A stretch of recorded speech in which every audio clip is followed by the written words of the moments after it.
Humentong patnubay at gabay ng magulang ang kailangan. Maaaring may masiselang tema, lengguwahe, karahasan, sexual, horror o droga na hindi angkop sa mga bata.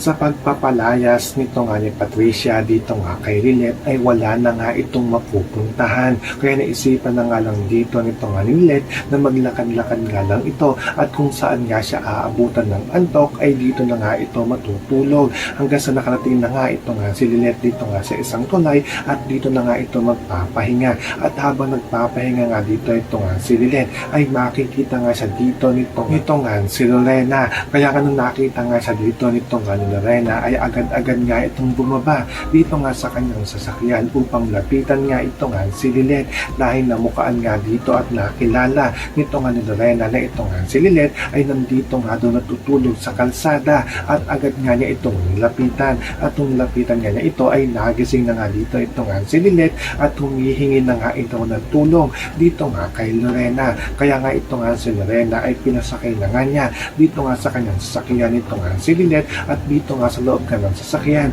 makakapag-usap nga ng masinsinan ito nga si Lilet at ito nga si Lorena. So makakaabangan nga natin dito ang pagkikita ng landas nito nga si Lilet at ito nga si Lorena at ang pagtulong na gagawin ito nga ni Lorena dito nga kay Lilet.